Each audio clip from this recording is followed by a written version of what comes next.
Vous croyez être pro en écrivant « sauf erreur de ma part ». En réalité, vous êtes peut-être en train de miner votre propre carrière.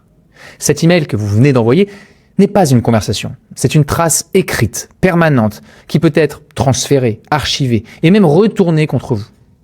Un mot de travers et une simple demande se transforment en une preuve de votre manque de professionnalisme. Chaque jour, des réputations sont ternies et des carrières prennent un mauvais tournant à cause de messages envoyés trop vite. Alors on va voir ensemble l'escalade du simple mail passif-agressif qui pourrit l'ambiance jusqu'à celui qui peut vous coûter votre poste. Donc restez bien jusqu'au bout car dans cette vidéo, le 7e et dernier email est de loin le plus dangereux de tous. Alors pour ceux qui me découvrent, je m'appelle Amalric, je suis expert en négociation de départ et fondateur de rupturepro.com. Ma mission est la suivante, vous éviter un refus catégorique, vous éviter de vous faire avoir par les RH et vous permettre de quitter votre entreprise sans démissionner et de maximiser vos indemnités et vos droits au chômage. Alors si vous voulez apprendre comment négocier intelligemment votre rupture professionnelle, abonnez-vous à cette chaîne parce que ça pourrait vous servir un jour au cas où, on ne sait jamais. Alors, première chose, l'email passif-agressif, le poison silencieux. Commençons par le grand classique, le plus insidieux, l'email passif-agressif. C'est ce message qui se cache derrière une fausse politesse pour exprimer une frustration bien réelle. Vous connaissez les phrases cultes ? Pour information, ou FYI for your information, comme nous en avons déjà discuté, ou encore le fameux merci de. Ou encore, ah oui, celui-là je l'aime bien aussi, sauf erreur de ma part. D'ailleurs, une étude d'Adobe a révélé que la phrase « n'étant pas certain que vous ayez vu mon dernier email », je le cite, est l'une des plus détestées au bureau. Alors, pourquoi c'est un si gros problème? Parce que vous créez une tension complètement inutile. Soyons honnêtes, votre interlocuteur n'est pas dupe. Il lit entre les lignes et il entend le vrai message « tu ne fais pas ton travail » ou encore « ma demande est plus importante que ce que tu fais maintenant ». Et cette communication, c'est une forme de conflit indirect qui nourrit la méfiance et crée une ambiance de travail anxiogène. Au lieu de clarifier les choses, vous mettez votre collègue sur la défensive. La confiance se brise et vous passez pour quelqu'un de manipulateur. Imaginez le scénario suivant. Vous attendez un document d'un collègue en retard, l'email toxique « sauf erreur de ma part, je n'ai toujours pas reçu le document, merci de faire le nécessaire ». Le sous-contexte est accusateur et faire le nécessaire sonne comme un ordre infantilisant. Alors comment faire mieux? Soyons directs, factuels, collaboratifs presque. Oubliez la frustration, concentrez-vous sur le besoin. Un bien meilleur email pourrait être le suivant. Salut Amalric, je me permets de te relancer pour le document XYZ. J'en ai besoin avant 17h pour boucler la présentation de demain. Dis-moi où tu en es et si tu as besoin d'un coup de main. C'est clair, précis, ça rappelle l'enjeu et surtout ça ouvre la porte à l'entraide plutôt qu'à l'accusation bête et méchante. Vous préservez la relation de travail et ça, c'est infiniment plus productif sur le long terme. Alors, deuxième email, envoyez celui-ci pendant les vacances. Et ça, c'est une mauvaise idée. Vous êtes sur la plage ou alors à la montagne, peu importe, vous êtes en vacances. Et pourtant, vous ouvrez l'ordinateur, allez, juste pour jeter un œil. On le connaît celui-ci. Vous voyez un mail, vous y répondez. Vous pensez être un héros, montrez votre engagement. En réalité, vous envoyez des signaux catastrophiques. Premièrement, vous dites à votre équipe, je ne vous fais pas confiance pour gérer sans moi. Vous court-circuitez la personne désignée pour vous remplacer, sapant son autorité au passage. Deuxièmement, vous faites du mal. En France, le droit à la déconnexion est inscrit dans la loi depuis 2017. Et ce n'est pas pour rien. Il vise à garantir le respect des temps de repos. La surconnexion est une cause reconnue de stress, de burn-out. Voilà, des études récentes montrent qu'une large majorité des Français consultent leur email professionnel pendant leur congé. Et c'est une habitude qui dégrade la qualité du repos. Légalement, l'employeur doit garantir ce droit, surtout dans les entreprises de plus de 50 salariés où des chartes sont souvent mises en place. Donc en répondant, non seulement vous ne vous reposez pas, vous créez un précédent et votre manager pourrait s'attendre à ce que vous soyez toujours joignable. Et si un problème éclate à cause d'une de vos réponses écrites à la hâte, votre responsabilité pourrait être engagée. Ce sera votre responsabilité. Donc la seule solution, c'est d'être radical, déconnecté une bonne fois pour toutes. Et d'ailleurs, vos enfants, votre épouse, vos proches en seront les plus heureux. Et faites-le pour de vrai. Donc avant de partir, préparez une passation en béton, activez un message d'absence qui redirige les gens. Le mauvais message d'absence, absent jusqu'au 25, je vous répondrai à mon retour. Voilà, non, ça c'est nul. Ou out of office, c'est nul. Le bon message, c'est merci pour votre message. Je suis en congé jusqu'au 28 octobre. Je ne consulterai pas mes emails d'ici là. Pour toute urgence, merci de contacter peut-être Pierre-Paul Jacques à son adresse. Et voilà. Pour le reste, je vous répondrai avec plaisir à mon retour. Voilà, lâchez prise. l'entreprise va pas s'effondrer. Hein. Votre santé mentale et la confiance de votre équipe valent bien plus qu'un email. Parlant d'email, le troisième, c'est l'email contenant des informations perso. Alors vraiment là, c'est la porte ouverte aux ennuis. Ça peut partir d'une demande qui semble anonyme. Tu peux m'envoyer ton RIB pour des notes de frais ou un collègue qui vous transfère son arrêt de travail. Bref, le réflexe, c'est de le faire. Et ça, c'est une grave erreur. Un email, c'est l'équivalent d'une carte postale. Il n'est ni sécurisé, ni confidentiel. Il peut être intercepté, piraté ou simplement transféré par erreur. Envoyer des données comme un RIB, un numéro de sécu ou un certificat médical par email vous expose à des risques énormes. Alors même si le risque de voir son compte vidé avec un simple RIB est faible, il peut être utilisé pour mettre en place des prélèvements frauduleux ou pour une usurpation d'identité. Et la procédure pour récupérer les fonds peut être extrêmement longue.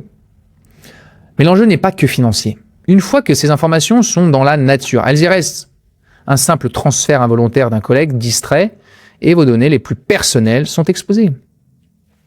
La prévention est simple. N'utilisez jamais l'email pour ça. Les entreprises sérieuses ont des plateformes sécurisées pour les documents RH. Utilisez-les. Si ce n'est pas le cas, privilégiez la remise en main propre. La mauvaise pratique, c'est d'envoyer une photo de votre RIB en pièce jointe. Meilleure pratique, voilà, je t'apporte mon document demain matin, ou je viens de le déposer sur le portail RH sécurisé. Devenez finalement un peu le gardien de vos données, de vos propres données. Ne laissez jamais la facilité prendre le pas sur votre sécurité. Vient ensuite l'email personnel envoyé depuis votre boîte pro. Là, c'est le journal intime public. Là, dans ce quatrième email, soyons clairs. Votre adresse mail professionnelle appartient à votre employeur. Tout ce qui transite est présumé avoir un caractère professionnel.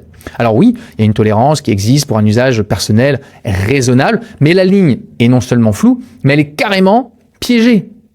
Imaginez, vous postulez un autre job depuis votre messagerie pro. Si votre entreprise surveille ses serveurs, l'info peut être découverte et justifier une mise au placard. Une blague un peu limite, un commentaire sur un client, une conversation privée, tout peut être lu. Et ces messages sont des preuves écrites qui peuvent être retenues contre vous. En cas de litige, l'employeur peut avoir accès à ces emails s'ils ne sont pas clairement identifiés comme personnels ou privés dans l'objet. Ça, c'est important de l'avoir en tête. Et même avec ces mentions, leur confidentialité n'est pas absolue, surtout en cas de procédure. La solution demande une discipline de fer.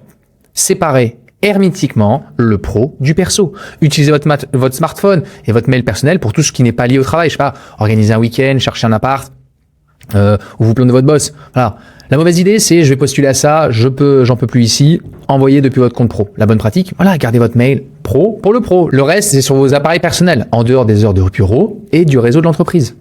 Même sur LinkedIn. Si vous scrollez au bureau et que vous êtes attrapé, c'est pas très grave, c'est un des réseaux sociaux qui est autorisé, mais on va peut-être se douter de ce que vous faites. Voilà, votre vie privée doit le rester, ne donnez pas à votre employeur une fenêtre ouverte sur vos pensées.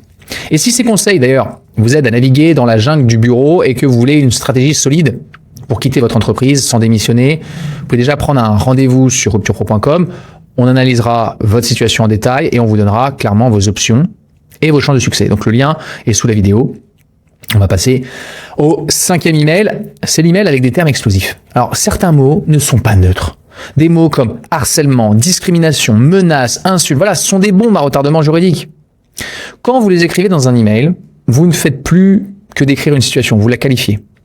Et ça a des conséquences immédiates et souvent incontrôlables. En écrivant à votre manager, mais je considère ces remarques comme du harcèlement par exemple. Vous venez d'appuyer sur le bouton qui enclenche une procédure que vous ne maîtriserez plus.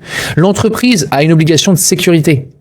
Un tel mail la force à lancer une enquête en interne. Et à partir de là, la situation vous échappe. L'enquête peut s'étendre, impliquer des dizaines et des dizaines de personnes. Et le résultat pourrait ne pas être celui que vous espériez, voire se retourner contre vous si les faits ne sont pas jugés suffisants. Alors attention, ça ne veut pas dire qu'il faut se taire, au contraire. Mais l'email n'est pas le bon canal dans un premier contact sur des sujets aussi graves. Si vous vivez ou vous voyez des choses inacceptables, demandez un entretien oral avec les RH. Si vous devez absolument laisser une trace écrite, soyez factuel. Ne qualifiez pas, décrivez. Le mauvais email, ce serait « Je vous écris pour dénoncer le harcèlement que j'ai subi de la part de Pierre-Paul Jacques ». Faites-le plutôt sous un email comme celui-ci. Je voudrais vous rencontrer pour discuter d'incidents récents en date de telle date, en réunion avec Monsieur Paul qui a dit, et vous citez les propos exacts, tac, tac, tac. Hier, il a aussi dit, hop, et là vous citez. Et vous pouvez ajouter, cela crée un environnement de travail très difficile. En décrivant les faits, vous laissez à l'entreprise le soin de les qualifier.